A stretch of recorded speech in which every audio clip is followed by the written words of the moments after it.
Hello everyone, আজকে পাদানি কীভাবে তৈরি করতে হয় সেটা আমি দেখাবো। মোটামুটি আমি রেডি করেই নিয়েছি কাপড়টা। তো এবার দেখো যে এই জিনিসটা আমি নিমকির মতো করে নিয়েছি, দিয়ে করে নিয়ে এই চৌকোভাবে করে নিয়েছি। তো এটা আমি সেটিং করে নিচ্ছি, সেলাইটা সেটিং করে নিচ্ছি। তো সেলাইটা সেটিং করার পর তোমরা বুঝতে পারবে যে এটা কীরকমভাবে করা হয়েছে।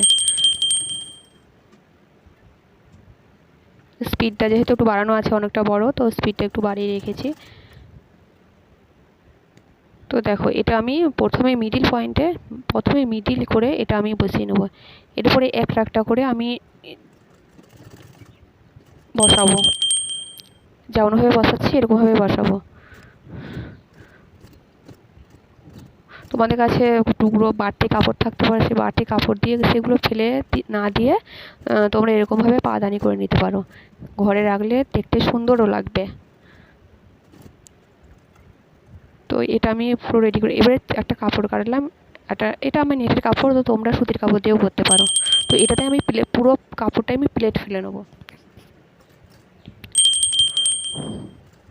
তোমরা সুতি কাপড়েও করতে পারো, কাপড়টা যেন একটু বড় হয়, একই রকম কালার দিয়ে করলে বেশি সুন্দর লাগবে। তো সেই হিসেবে দেখো আমি অনেকগুলো কিন্তু কুচি দেওয়া কাপড়টা অনেকটা কুচি দেওয়া করে নিয়েছি। এরপর আমি লাগাবো, চারিপাশটা দিয়ে লাগাবো ডবল রাউন্ড, দুবার মানে ঘোরাবো, দুবার, যাতে দেখতে ওই প্লেটগুলো দেখতে আরও সুন্দর লাগে, সেজন্য দুবার ঘুরিয়ে দেবো।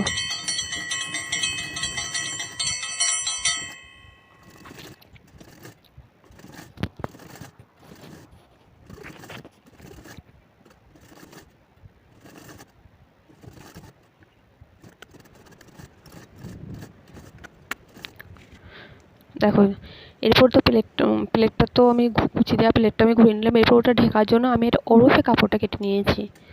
আর কাপড় সবসময় যখনই রাউন্ড করে যে কোনো জিনিসে ঘোরাতে যাবে তখন সেটা জিনিসটা ওরফে কাটতে হবে। তো কাপড়টা আমি ওরেফ কেটে নিয়েছি। ওরেফ কাটার পর কাপড়টা আমি নিচের দিকটা দিয়ে গিয়ে প্রথমে মুড়িয়ে নেব, পুরো রাউন্ড করে নিচেটা মুড়িয়ে নেব।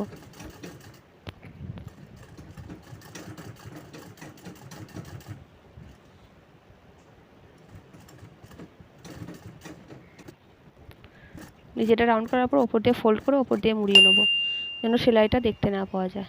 এবারে দেখো আমার পাদানি পাপোশটা একবারে তৈরি হয়ে গেছে। কেমন হয়েছে আশা করি সবার ভালো লাগবে। তো কেমন হয়েছে তোমরা অবশ্যই জানাবে, আর আমার চ্যানেলটাকে সাবস্ক্রাইব করে দিও প্লিজ।